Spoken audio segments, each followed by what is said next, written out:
ଭିତରେ ଲାଗିଥିଲା ଆପଣ ଦେଖିଥିବେ ସବୁବେଳେ ଆମ ପାଇଁ ଏଇଟା ଚିନ୍ତାଜନକ ହେଇଛି ଏକ ନମ୍ବର ହାଟ କାରଣ ଏଠି ଅତ୍ୟଧିକ ଦୋକାନୀ ଆଉ ଅଳ୍ପ ଜାଗା ଭିତରେ ମେନ୍ ଜାଗା ଭିତରେ ଗେଞ୍ଜି ଗେଞ୍ଜି ହେଇକି ରହିଛନ୍ତି ଆପଣ ଦେଖନ୍ତୁ କୋଉଭଳି ଭାବରେ ରହୁଛନ୍ତି ସେମାନେ ଆଉ ପ୍ଲାଷ୍ଟିକ ୟୁଜ୍ କରୁଛନ୍ତି ସବୁବେଳେ ପ୍ଲାଷ୍ଟିକ ଯେତେ ଉପର ଛାତ ଥିଲେ ବି ପ୍ଲାଷ୍ଟିକ ଟିକେ ପକାଉଛନ୍ତି ତେଣୁ ଆମ ଯେଉଁଭଳି ଭାବରେ ଭଗବାନପୁରରେ ଆମେ ତାଙ୍କର ଜାଗା ନେଇଥିଲୁ ତାଙ୍କ ଯେଉଁ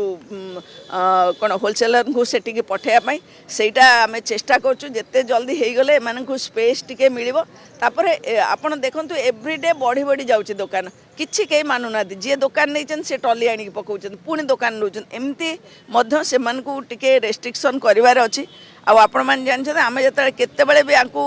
ହଟେଇବାକୁ ଚେଷ୍ଟା କରିବୁ ଗୋଟେ ଦୁଇଟା ଦୋକାନ ନାହିଁ ଏଠି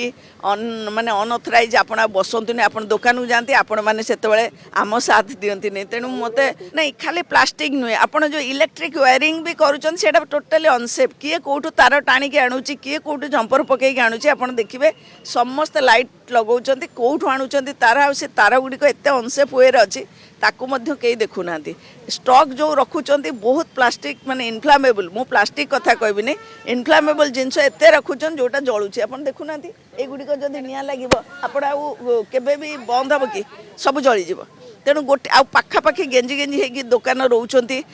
ଦେଖନ୍ତୁ ଆମକୁ ଦାୟୀ କରାଯାଉଛି ନୋ ଡାଉଟ୍ କିନ୍ତୁ ଆମେ ଆଧରେ କୌଣସି ଇଏରେ ସମ୍ପୃକ୍ତ ନୁହେଁ ସେମାନେ କଥା ମାନନ୍ତିନି ଏ କଥା କୌଣସି ଦୋକାନୀକି ବି ଆପଣ ପଚାରିବେ ସେ କହିବେ ଯେ ଆମେ କେତେଥର ଏଠି ସଚେତନତା ପ୍ରୋଗ୍ରାମ କରିବୁ ଯେ ଏଇ ଜିନିଷ କରନ୍ତୁନି କ୍ଷତିପୂରଣ ବିଏମ୍ସି କିଛି ଦେଇପାରିବ ନାହିଁ